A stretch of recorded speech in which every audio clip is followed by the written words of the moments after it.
Good afternoon, everyone. Today, I will tackle the principles of social group work by Agrinelda Nilmeda Meklat. Number 1. The principle of planned group formation. The group and social group work must possess conscious design and plan. So before you going in a group work, you must have the plan first. It must contain the potential for social growth of its members. Kailangan naapay plan first so that before ka mag-conduct og group work para ang flow sa imuhang group work is sakto, and then the plan is naka-arrange na siya daan kung unsa ang kanang buhaton, so that ang imuhang mga members is dili siya maglibog, and then ang imuhang group work is effective. Number 2, the principle of specific objectives. Specific objectives for individual and group development have to be consciously formulated by the social group worker in order to meet the group's needs and concerns effectively. So this number 2 is kailangan ang imuhang mga objectives is hanay na siya, and then cargo na siya sa group worker ang katong mga needs or mga another concerns sa individual. So, kailangan nakaset na daan ang mga objectives para ma-meet effectively kung unsa man ang kailangan nga i-meet sa inyuhang group work. So, worker has to take into account the group. So, ang worker jud ang mangulo sa mga buhatonon. Number 3, the principle of purposeful worker group relationship. Premise on the assumption that there has been established acceptance between the group members and the worker. So, this principle, it means that the worker must accept the group as naay willingness bitaw sa ihang kaugalingon. So if the group is he accept the help from the worker because nakita sa kanang group members nga naa siya confidence on the worker and the agency or he or she represents, naa siya trust. So the professional relationship between the worker and the group member is very important. Mo na siya ang major tool in the helping process. So, kailangan also mag-build ka og rapport para makagain ka og trust towards your group members. And then, its quality and strength determine the extent to which the group can be assisted to the fullest realization of the group's potential. So, if naamo na kanang skills is you will meet kung unsa to ang inyuhang gi-expect nga mahitabo. Number 4, the principle of continuous individualization. The worker should consciously practice individualization to meet the differential needs of the group members. So this principle, kailangan ang worker mo ang leader. So you need to consciously, ikaw dapat ang mag-practice sa individualizations. So individualization means customize. So dapat customize ang imuhang pamaagi, the way ka mo treat o the way ka mo kuan sa imuhang mga members. So in order ma-meet nimo ang mga needs sa imuhang group members, ma-meet nimo kung unsa ang ilahang mga problems or ilahang mga gikinahanglan or another nila nga mga concerns.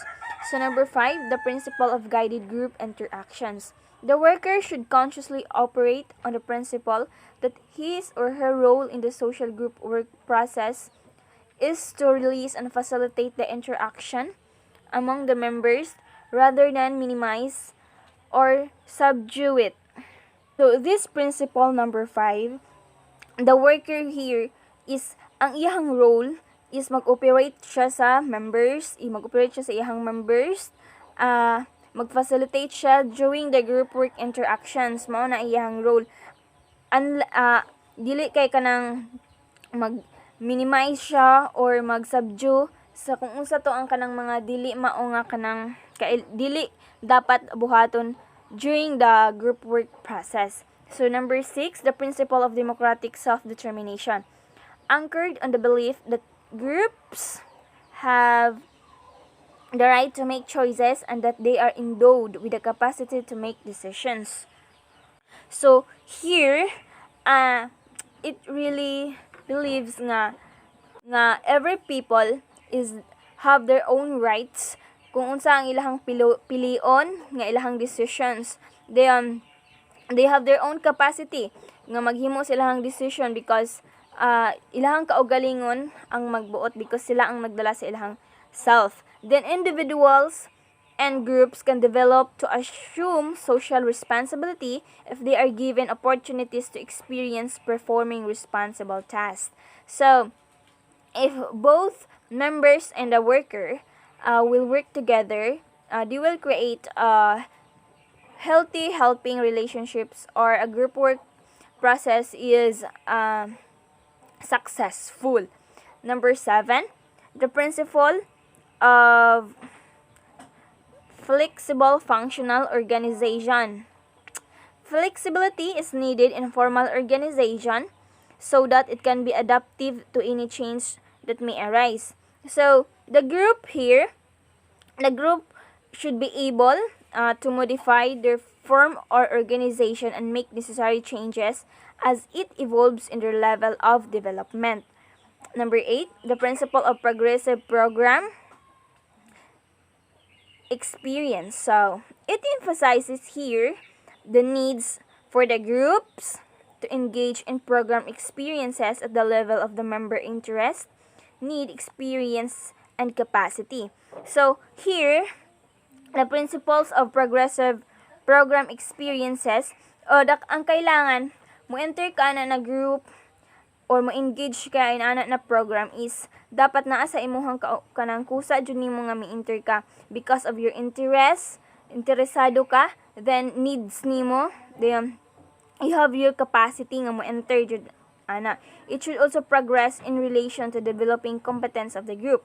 So the worker should begin where the client group level is, and program experiences progresses in consonance with the progress made by the group. Number 9, the principles of resource utilization. Encourages the group's utilization of the resource within the agency and community to enrich the content of their group experiences. So here, the SW here may serve as the group liaison. So liaison means is the state of being having a common to each other. So the community where they can tap needed resources. Number 10, the principle of evaluation.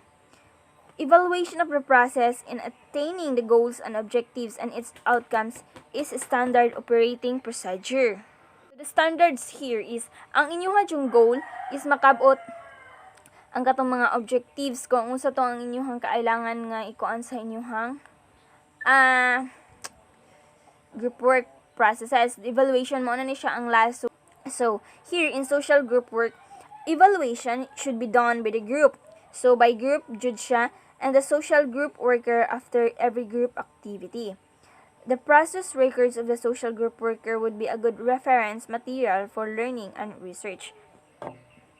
So naa man jud na mga records during sa inyong group work processes. So that mga records it serves as your learnings or mga reference ninyo para naamoy ma-learned or mabalikan to ninyo kung unsa man ang inyong himo during sa inyong group work processes. So that's all. Thank you for watching.